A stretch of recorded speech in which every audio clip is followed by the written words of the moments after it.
An explosion rocks the night. Not from dynamite or war, but from the sheer violence of a betrayal no one saw coming. They dragged him out of his cabin at dawn. Ex-police officer. Decorated. Lone wolf. John Blake. Hands bound. Face calm. Ashen. In the trees beyond the cabin, a German shepherd howled. His name was Marlowe. John didn't say much at the trial. The world didn't need his words. The evidence screamed louder than any man could. The girl, Ashley Miller, was 18. Charred remains in the woods. John's cabin nearby. His weapon beside her. And those text messages on his phone, chilling, obscene threats. Signed with his name. The jury didn't blink. Neither did the judge. Sentence, death. Injection. The end. But then John asked for something no one expected. No priest. No last meal. Just his dog. Let me say goodbye to Marlowe. The guards chuckled. Until the dog looked each man dead in the eye, and didn't blink. Because Marlowe knew something they didn't. And what happened next? It cracked open a truth so wild, so cold, and so unforgiving, it nearly buried the whole damn state. Snowfall Hills, Montana. A land that smelled of pine and regret. That's where John Blake had chosen to disappear after retirement. The cabin wasn't on any map. No internet. No visitors. Just silence. And Marlowe. Then Ashley showed up. Small town girl.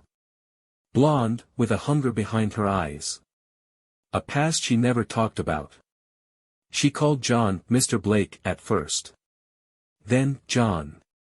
Then, just, stayed. Their relationship? No one knew what to call it. She lived there. Cooked sometimes. Laughed like someone who'd forgotten how. And then one day, she was gone.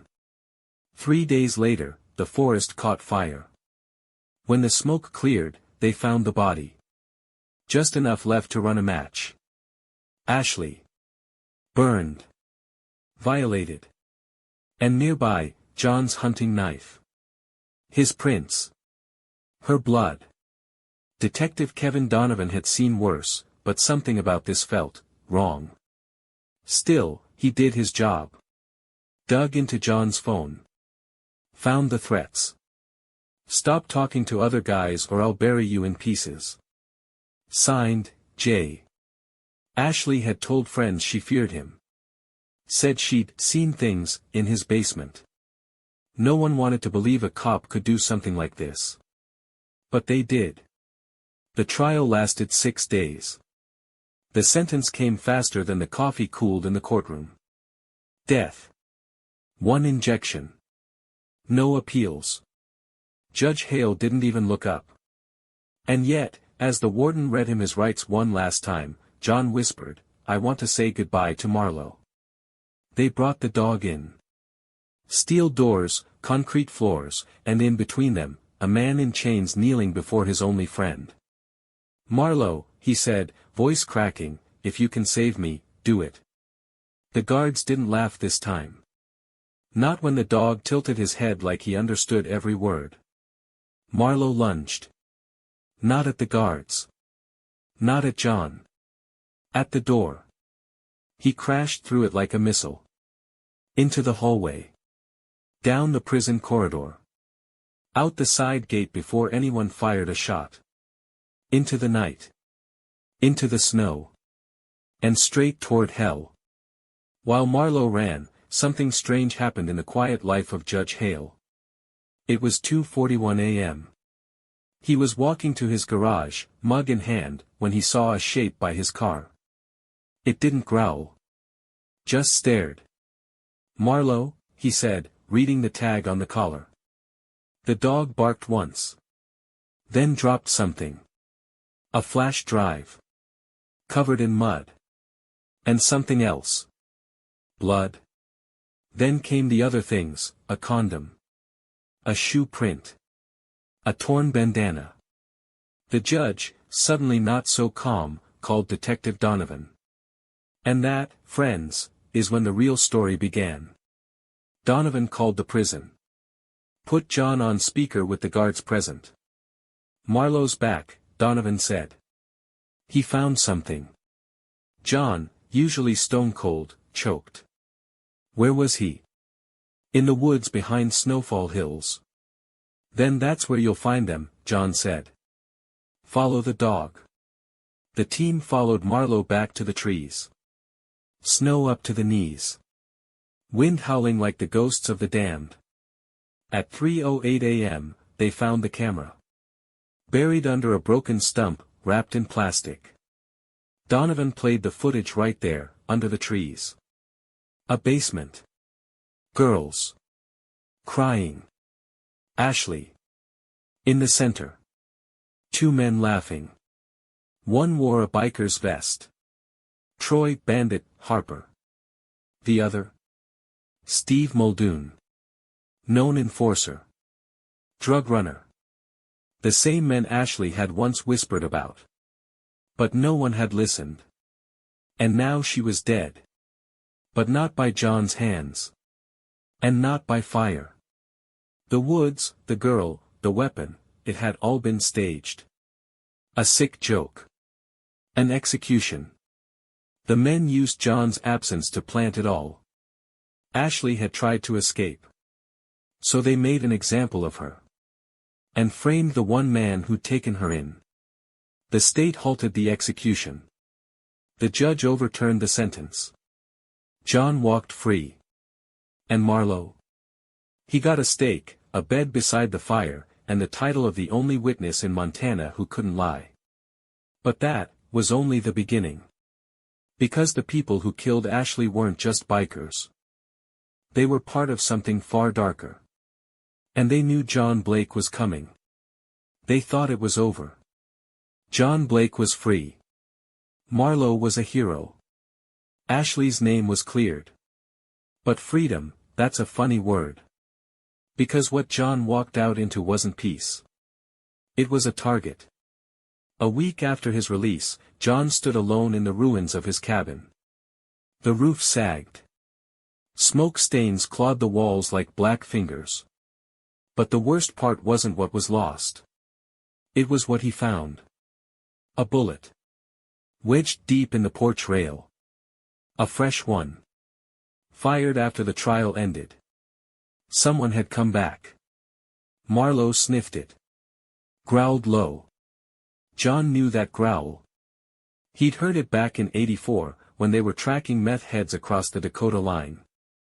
Same tone. Same danger. Looks like we're not done, he told the dog. They weren't. Because that video, the one that freed John, had faces. And those faces had brothers. And now, those brothers wanted the only man who'd exposed them, buried. Back in Chelsea, Iowa, where the gang first took root, something darker stirred. A biker bar named The Cradle sat just off Route 20.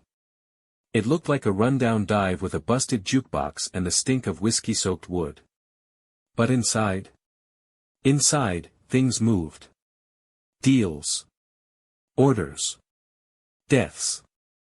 Troy Bandit Harper had a brother. Daryl Slag Harper. Bigger.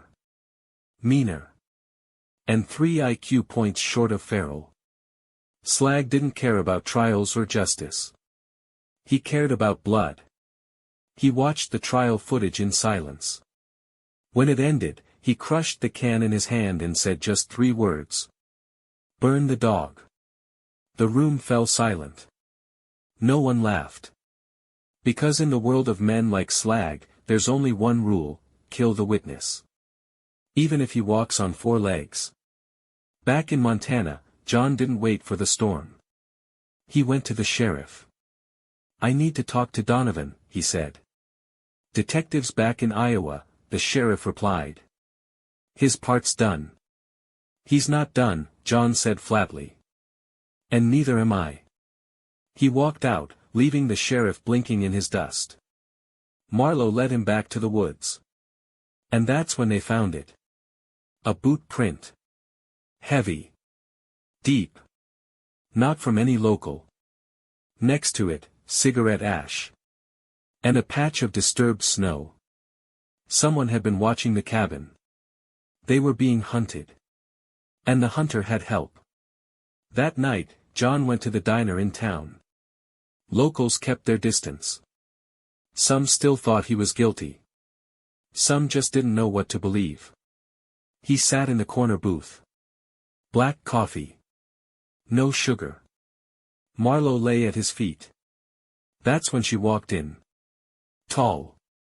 Red coat. Pale hands. And eyes like a warning flare.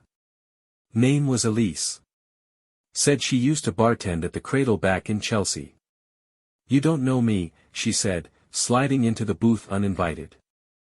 I don't know a lot of people, John replied. But I know you, she said. And I know what's coming. She pulled out a photo. It showed a burned house. Not Ashley's. Another one. In Iowa. Same pattern. Same wounds. Another girl. Same gang. There's more, Elise whispered. A lot more. That's when the window shattered. A shot. High velocity. Missed John's head by inches. Marlowe was already moving, tackling him to the ground. John rolled, gun drawn, eyes on the shadows. But the shooter was gone. And Elise? Hit in the shoulder. You have to stop them, she gasped. John pressed a cloth to her wound. Looked at Marlowe. Then back out the broken window. They weren't hunting anymore. They were being hunted. He took Elise to the one man he still trusted. Judge Hale. The old man hadn't slept in days. Guilt, maybe. Or fear. You shouldn't have come, the judge said. Too late, John said.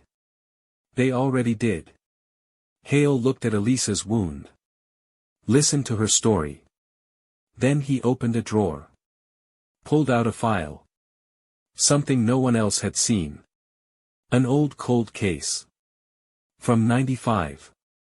Same signature. Fire. Assault. Silence. They've been doing this a long time, Hale said. You pulled a thread, John. Now they're unraveling. John nodded slowly. Then we unravel faster. He knew what came next. He needed to go back. Not to Snowfall Hills. To Chelsea, Iowa.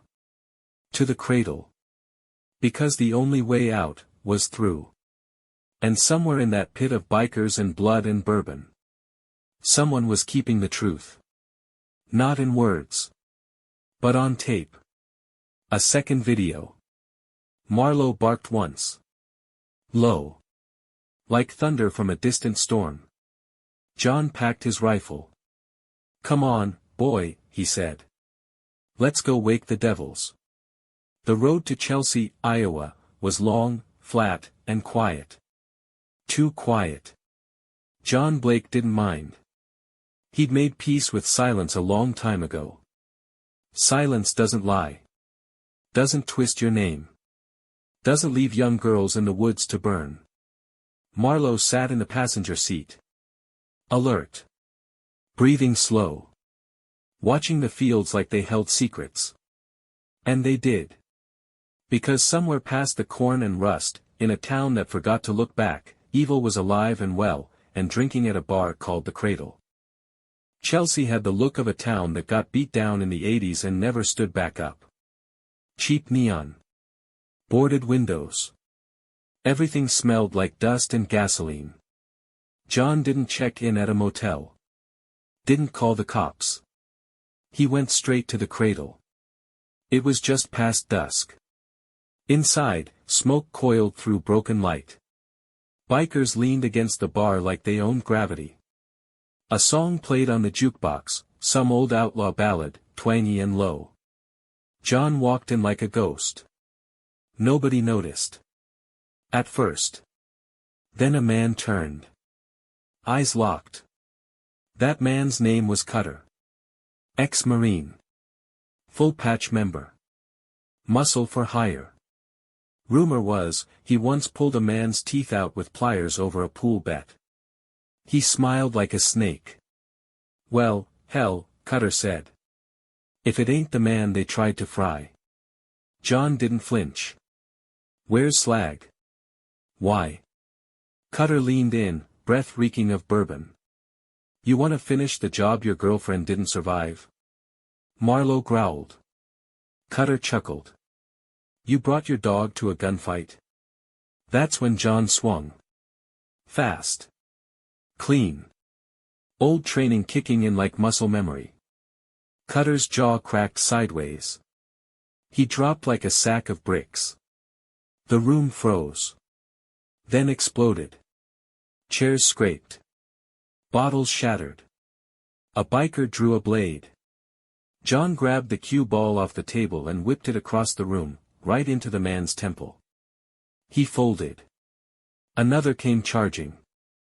Marlowe launched, teeth bared. The man didn't get back up. By the time it was over, 3 men were bleeding, 1 was missing a kneecap, and the rest decided the door looked friendlier than the fight. John stood in the wreckage, blood on his hands, chest rising. Behind the bar, the bartender, a wiry man with a tremor, slowly raised his hands. I don't want no trouble. Then don't lie, John said. Where's Slag? The bartender hesitated. John reached down, picked up Cutter's phone. Scrolled. Stopped at 1 message, got the next tape. Same price. Meet tonight. Below it, coordinates. And a time. 11:27 p.m. 2 hours from now.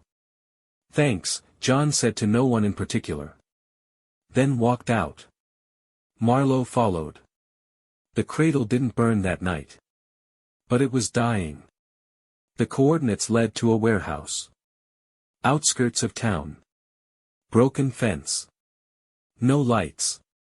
John parked half a mile out. Hiked the rest. Rifle slung. Marlowe at his side. They crouched behind a stack of pallets just as a truck rolled in. Black. No plates. 2 men stepped out. Slag Harper was one of them.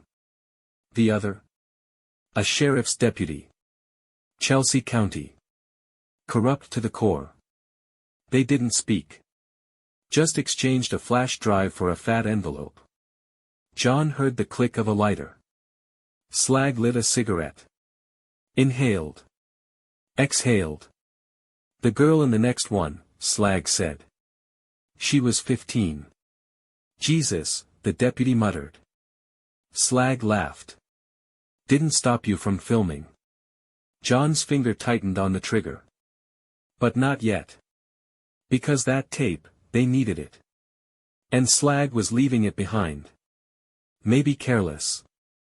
Maybe cocky. Either way, he slid it into a metal case, locked it, and walked out. As soon as the truck vanished into the dark, John moved. They breached the warehouse. Silent. Swift. Inside the case, the drive. Still warm. John took it. Then left a surprise in its place, his old badge. Burned. Melted along the edges. A message. They didn't wait to watch the footage. They drove straight to a motel on the edge of nowhere. John plugged in the drive. Screen flickered. And then. Another girl. A younger one this time. Ashley was in the background. Crying. Screaming. Trying to help. But held down. The monsters laughed. And standing just outside the frame. The deputy. Now identified. Now implicated. The rot went deeper than John feared. Not just bikers. Not just Slag. But lawmen. And if they wanted this covered up, they'd burn everything. Including him. At dawn, John sent the footage to 3 places: Judge Hale, Donovan, and a journalist he once saved during a hostage siege in '98. Then he looked at Marlowe. "I need to go back," he said. "Not to Montana. Not to Iowa. But to Washington. Because when the dirt runs this deep, you don't dig it out with shovels. You bring down the whole damn mountain." And in the Capitol, someone owed John a favor. An old FBI friend. A woman named Grace. The kind who'd seen the inside of every kind of hell, and never blinked. And the moment she saw that video, she whispered just one word. "War. They say the truth will set you free." But John Blake knew better. Truth doesn't set you free. It makes you dangerous. And by the time John crossed the Potomac, he wasn't a man anymore. He was a reckoning. Washington, D.C. clean suits. Dirty hands. Power polished like marble. And under every monument, a secret waiting to rot. John didn't come to sightsee. He came to see one person. Grace Weller. Former FBI. Now she taught ethics to kids who'd never fired a gun, never heard a girl scream for her life. Her office was tucked behind a brick building near DuPont Circle. He knocked once. She answered twice. "Blake," she said, her voice flat but her eyes sharp. "Didn't think I'd see you outside an obit." "I brought a gift," he replied, and handed her the drive. She plugged it in. Watched in silence. Didn't flinch. When it ended, she sat down slowly. Then poured 2 drinks. "Neat. No toast. You're telling me this crew's been running girls for a decade?" "More," John said. "Ashley wasn't the first. She sure as hell wasn't the last." "And the deputy?" "Confirmed. Got him on tape. Judge Hale backed you. He sent it to 2 federal judges and a state rep, one of them's already gone dark." Grace rubbed her temples. "I retired from this kind of mess." "You owe me," he said. "I paid that debt in Mosul." "No. That was war. This is justice." She looked at Marlowe. The dog stared back. Then nodded. "All right," she said. "Let's raise some hell." By morning, Grace had 2 warrants drafted. One for a raid on a private airfield in Iowa where the girls were trafficked. Another for a storage unit linked to the deputy, rumored to hold a hard drive of names. Names that bought silence. Politicians. Judges. Maybe even a senator. She pulled strings. Quiet ones. Trusted ones. John watched her work like a surgeon. But trouble moved faster than the law. By noon, the storage unit had burned. Total loss. And the airfield? Empty. Cleaned like it never existed. Grace slammed her laptop shut. They're one step ahead. John stood. Then we stopped walking. We set the trap. He had one card left to play. The media. Not the big networks. Not the scripted ones. He went underground. An ex-military journalist named Ray Munson ran a live-stream channel called The Hollow Truth. Low budget. High heat. Millions of viewers. John handed him everything. The footage. The files. The names. Then he did something he never thought he'd do. He told his story. On camera. Face lit by a single bulb, voice gravel and regret. "I was a cop for 23 years, he said. I've seen killers, rapists, cowards. I've buried partners. Lost my name. They framed me for the worst thing a man can do." He looked into the lens.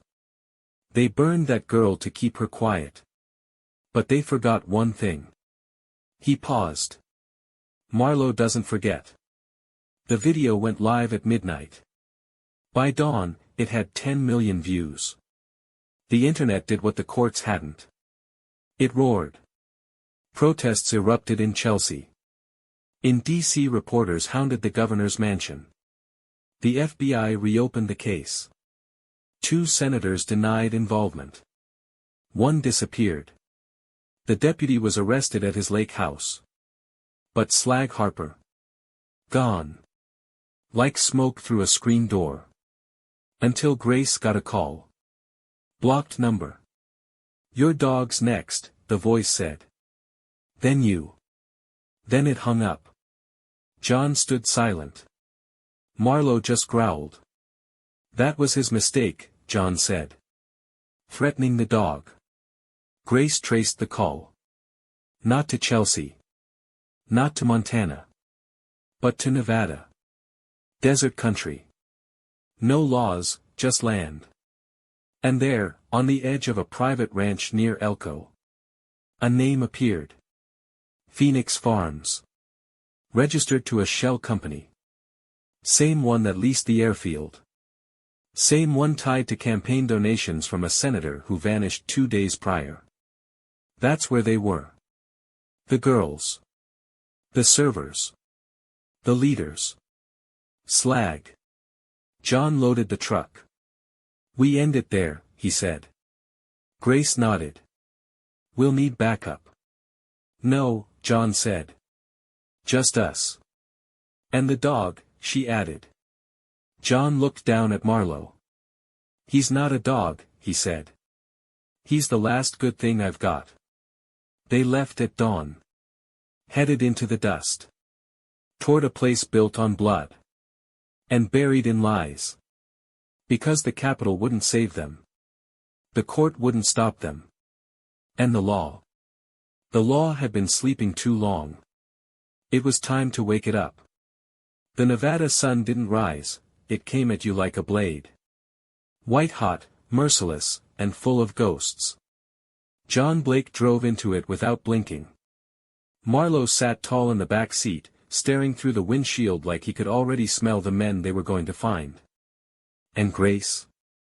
She rode shotgun, her service pistol on her thigh, and the same look in her eyes she'd had back in Fallujah, when a building full of children was wired to blow and no one else would go in. This wasn't a mission anymore. It was a hunt. Phoenix Farms. Sounded like a retirement ranch for sunburned cowboys. But what it was a fortress. Barbed wire. Armed guards. A gate with no welcome. 2 surveillance towers and a small airstrip in the back. It sat on 70 acres of desert sand, sagebrush, and secrets. John parked 2 miles out, behind a ridge. Wind kicked up dust. His boots hit the ground with the slow certainty of a man who's got nothing left to lose. Grace scouted with binoculars. 1 shift change every 4 hours. 12 men. Maybe more inside. One of them Slag. I saw the scars. John nodded. We don't wait, he said. We go in at dark. And if it's a trap, then they burn with it. Marlowe didn't growl. Didn't bark. Just stared at the compound. Like he already knew the way in. That night, the desert dropped to freezing. No sirens. No support. No backup. Just 3 old warriors and one last war. They moved like ghosts, low, quiet, fast. Grace disabled the cameras. John cut the outer fence. Marlowe slipped through like smoke. They breached the barn first. Inside, bunk beds. Cots. Chains. No girls. Just signs they'd been there. Recently. Grace found a clipboard with names and dates. Too many crossed out. Too many marked relocated. John pocketed it.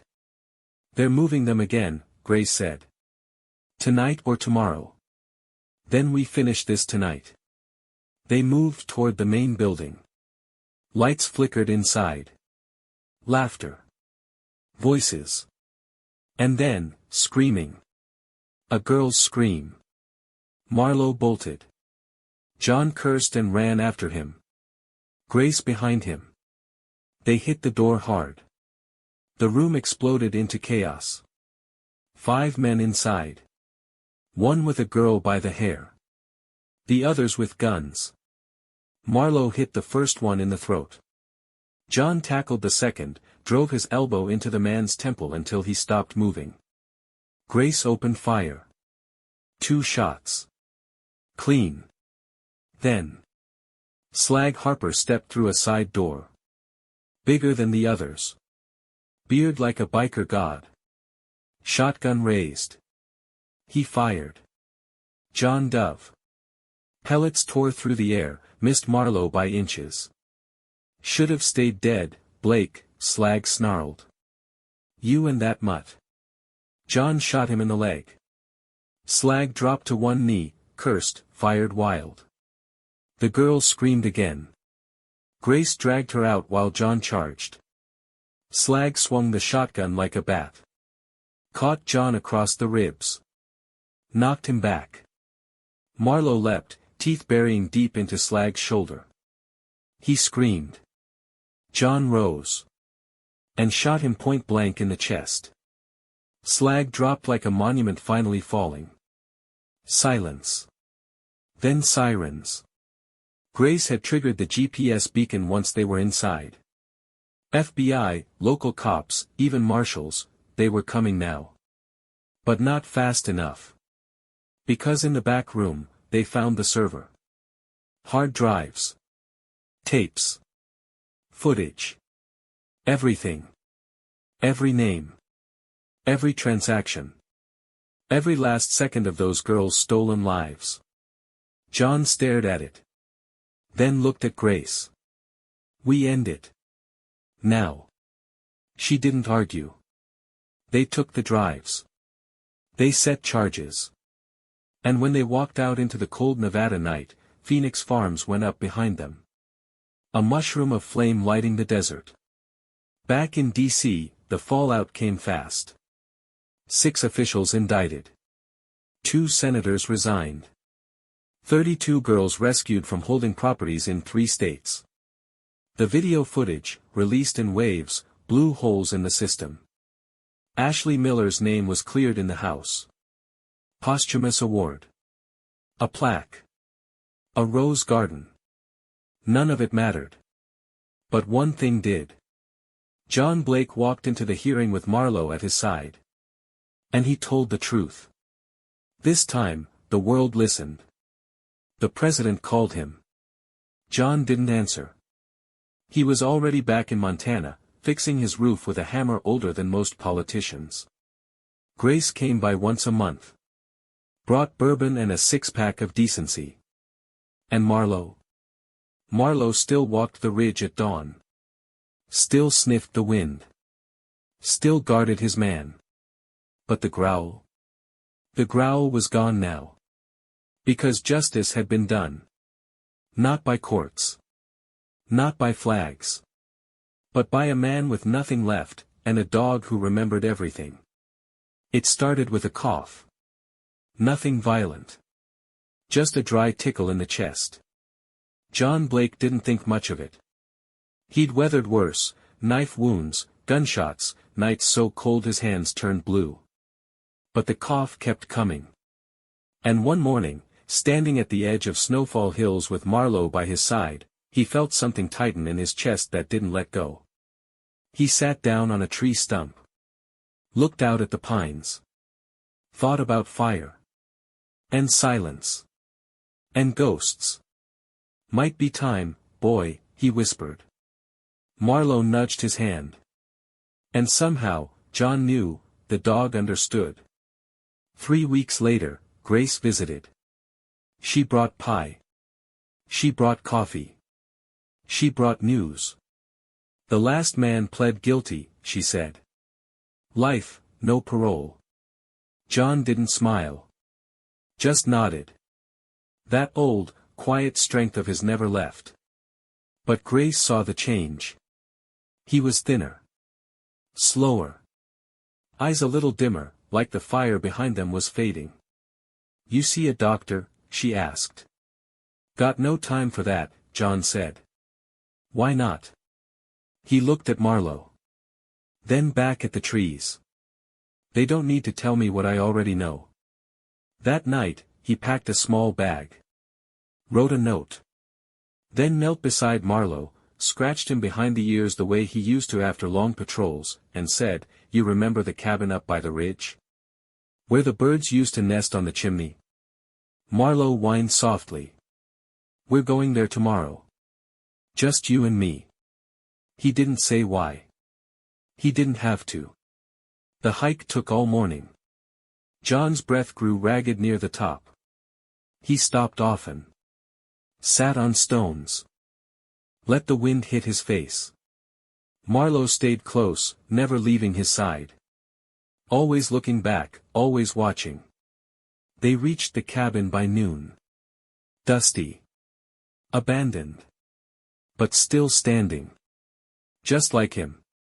John unlocked the door. Sat on the old cot inside. Pulled a blanket over his knees. The silence wrapped around him like an old coat. And he waited. They found him 3 days later. Grace came with the sheriff. She knew. They found him in the chair. Peaceful. Hands folded. Eyes closed. A hint of a smile on his face. And Marlowe? Marlowe was lying across his boots. Still. Watching. Waiting for his man to wake up. They buried John at the edge of Snowfall Hills, under the pines where Ashley once laughed and the wind always moved. The ceremony was small. Grace said a few words. Donovan sent a letter. The president declared a national commendation, but John wouldn't have cared. Marlowe sat beside the grave long after everyone left. Days passed. Locals brought food. Water. Blankets. But the dog never moved. Until one morning. He was gone. Just tracks in the snow, heading north. Toward the ridge. Toward the place they said goodbye. Years later, hikers would say they saw him. A gray German shepherd. Strong. Silent. Watching the woods like a sentinel. Like he was still waiting for something. Or someone. And every now and then, when the wind howled through the trees. You could almost hear it. That low, loyal growl. The kind that says, I remember. Write in the comments where you're from, let's see how far these stories can spread. And of course, subscribe so you don't miss new exciting stories. See you soon.